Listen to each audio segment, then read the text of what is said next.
Bonjour et bienvenue dans cette première vidéo de mécanique.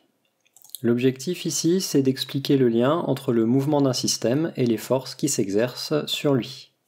C'est l'occasion de revoir la première loi de Newton, que vous avez vue en seconde, qui s'appelle le principe d'inertie. Il dit que si les forces qui s'exercent sur un système se compensent, alors ce système poursuivra son mouvement en ligne droite et à vitesse constante. Autrement dit, le vecteur vitesse sera constant. Par exemple, un parachutiste qui vient de sauter de l'avion est soumis à son poids, la force de gravitation. Les forces ne se compensent pas, il va accélérer.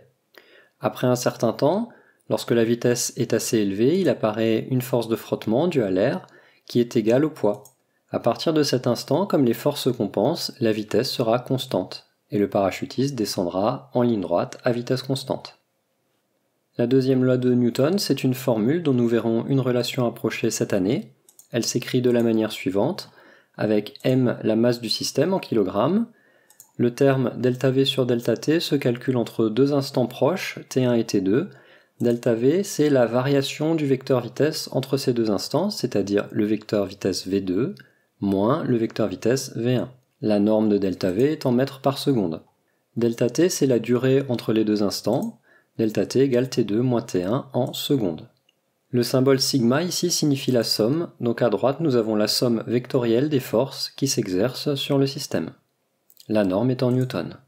Nous allons reprendre notre premier exemple avec le parachutiste et voir ce qu'on peut dire de l'évolution de son vecteur vitesse pendant le saut.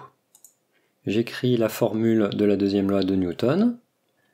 Et je sais que seul le poids s'exerce, puisque j'ai négligé les frottements, donc la somme des forces est simplement égale au vecteur P, le poids. La relation s'écrit donc de la manière suivante. C'est une égalité entre des vecteurs. Je peux donc dire que la direction et le sens de ΔV sera le même que la direction et le sens du vecteur P, puisque m et ΔT sont des grandeurs positives. Le parachutiste est soumis à son poids, qui est donc dirigé vers le bas. Autrement dit, le vecteur ΔV sera aussi dirigé vers le bas. Si à l'instant 1, la vitesse du parachutiste est un vecteur V1 vers le bas, puisque le parachutiste tombe, je sais qu'à l'instant 2, la variation de la vitesse ΔV sera un vecteur dirigé vers le bas, dans le même sens que la force P. Autrement dit, à l'instant 2, le vecteur V2 sera plus long que le vecteur V1, puisqu'il est égal à V1 plus ΔV. Je peux aussi me servir de la formule pour calculer la vitesse du parachutiste après 0,5 secondes de chute par exemple. Je vais écrire la formule. Comme c'est une égalité entre deux vecteurs, je peux prendre la norme de chaque vecteur et donc écrire la formule sans les flèches. J'isole ensuite ΔV, qui est donc égal au poids fois ΔT divisé par la masse. Je remplace par les valeurs. Le poids est égal à la masse fois G, l'intensité de la pesanteur, donc 9,8 à la surface de la Terre. Ce calcul donne 4,9 mètres par seconde, ce qui signifie que, après 0,5 secondes de chute, la vitesse du parachutiste a augmenté de 4,9 mètres par seconde. Prenons un deuxième exemple, une voiture qui roule et qui s'arrête. La situation est la suivante, les forces qui s'exercent sur la voiture sont donc le poids, la réaction du support, le support c'est la route, et elle exerce une force vers le haut pour empêcher la voiture de tomber. Il y a aussi la force de freinage, donc vers l'arrière.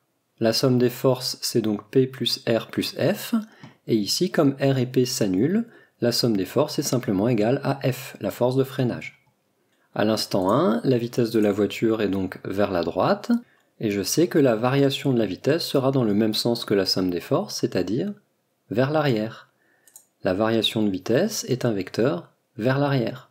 Autrement dit, à l'instant 2, le vecteur vitesse de la voiture est égal donc à V1 plus ΔV, ce qui est égal à V2. Le vecteur V2 est plus petit que le vecteur V1, la voiture freine. Je peux me servir de la formule pour calculer la valeur de la force de freinage. Je vais réécrire la formule comme tout à l'heure, puis je calcule F, la masse multipliée par la variation de vitesse, donc 20 mètres par seconde, puisqu'elle passe de 20 mètres par seconde à 0, et le temps, 4 secondes. Ce calcul donne 4000 newtons, donc la valeur de la force de freinage est de 4000 newtons. Donc l'objectif, c'est de pouvoir utiliser la relation approchée de la deuxième loi de Newton, soit pour dire des choses sur la direction du vecteur variation de vitesse, soit pour calculer des grandeurs. Merci d'avoir regardé cette vidéo, on se retrouve la prochaine fois pour un unboxing du dernier manuel de physique-chimie. Ciao à tous!